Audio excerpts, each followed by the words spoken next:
کہتے ہیں ابا دیکھو میرا بیٹا حافظ ہو گیا ہے، آپ کو خوش ہونا چاہیے۔ تو باپ نے کہا عالمگیر یہ تو خوشی تمہارے لیے ہے، میرے لیے کیا ہے؟ یہ خوشی تمہارے لیے ہے کہ آقا رحمت محمد الرسول اللہ صلی اللہ علیہ وسلم نے ارشاد فرمایا جب کوئی بچہ قرآن کریم حفظ کرتا ہے تو ان کے باپ کو ماں کو قیامت کے دن ایسا تاج عطا فرمائے گا جس کی روشنی کی کوئی انتہا نہیں ہوگی۔ لوگ حیرت میں ہوں گے، پوچھیں گے یہ شخص کون ہے، کون ولی اللہ ہے، کون بزرگ ہے جس کے سروں پر ایسا چمکتا ہوا تاج ہے؟ بتایا جائے گا کہ کوئی ولی نہیں، کوئی بزرگ نہیں، کہ اس بچے کا باپ ہے جس نے مدرسہ قاسم العلوم میں قرآن کریم کو اپنے سینے میں محفوظ کیا، اسی کے اس کے والدین ہیں۔ تو یہ بات جب حافظ قرآن کے والد بزرگوار کو، والدہ محترمہ کو یہ اعزاز مل سکتا ہے، آپ سمجھ سکتے ہیں ان حافظ قرآن کا کیا مقام ہوگا، حافظ قرآن کا کیا اکرام ہوگا۔ تو حضرت عالمگیر علیہ الرحمہ نے اپنے باپ سے یہ بات کہی کہ میرا بیٹا حافظ ہو گیا، بڑا بادشاہ تھے، انہوں نے کہا عالمگیر یہ اعزاز تمہارے لیے ہے، اکرام تمہارے لیے ہے، مجھے تو خوشی جب ہوتی جب میرا بیٹا حافظ ہوتا۔ یہ سن کر عالمگیر چلے جاتے ہیں اور قرآن کریم سے ایسا تعلق قائم کر لیا، ایسا پڑھنے لگا۔ ایک طرف نظامی حکومت ہے، تاریخ بتاتی ہے بسا اوقات ایسا ہوتا پوری رات گزر جاتی، عالمگیر سوتے نہیں تھے، عالمگیر سوتے نہیں تھے، نظامی حکومت کو بھی دیکھنا ہوتا، قرآن کریم کو بھی حفظ کرنا ہوتا۔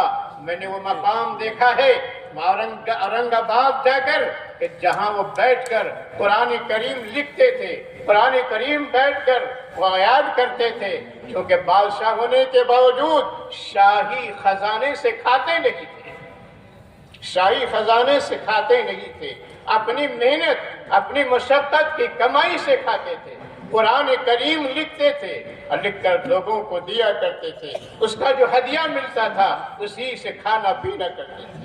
یہ تھے عالمگیر علیہ الرحمہ، ایک بادشاہ ہو کر ان کا یہ معمول تھا، قرآن کریم سے ان کا یہ شغف تھا۔ تو بتائیے آج ہمارے پاس اتنی مشغولیت نہیں ہے، ہم قرآن کریم سے غافل بیٹھے ہیں، قرآن کریم سے دور بیٹھے ہیں۔ کس قدر ہمیں اللہ سے ڈرنے کی ضرورت ہے، قرآن کریم سے لگاؤ کرنے کی ضرورت ہے۔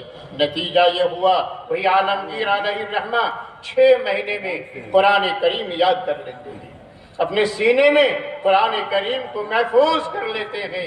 جب قرآن کریم کے حافظ ہو جاتے ہیں اپنے والد کے پاس آتے ہیں کہ ابا جان آج آپ کے لیے بشارت ہے کہ آپ کے بیٹے نے آج قرآن کریم کا حفظ مکمل کر لیا ہے۔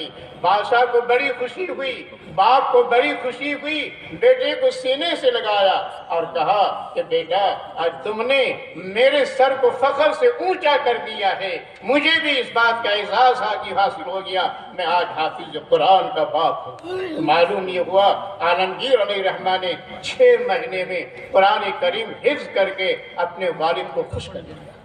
معلوم یہ ہوا کہ قرآن کریم سے جو ایک مومن کا تعلق ہوتا ہے، ایک مومن کا لگاؤ ہوتا ہے، اسی طرح اللہ تعالیٰ ان کے سینوں میں قرآن کریم کو محفوظ فرما دیتا ہے۔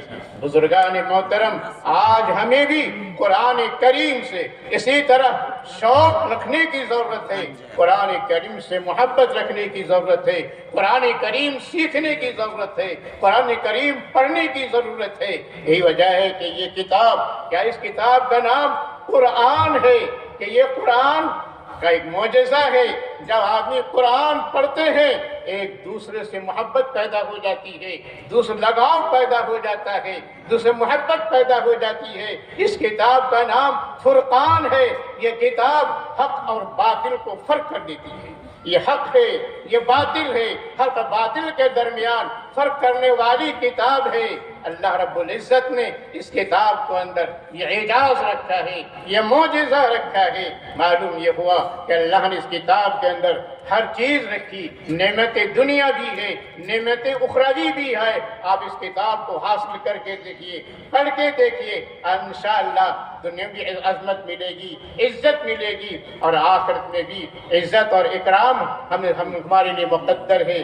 اکرام انتظار کرتا ہے۔ یہ قرآن کریم نجات دینے والی کتاب ہے، تو نجات حاصل کرنے کے لیے قرآن کریم پڑھنے، سمجھنے، سننے، عمل کرنے کی ضرورت ہے۔ اللہ تعالی ہم سب کو یہ کتاب، یہ قرآن مقدس پڑھنے، سننے، سمجھنے کی اور عمل کرنے کی توفیق عطا فرمائے۔ وآخر دعوانا الحمدللہ رب العالمین۔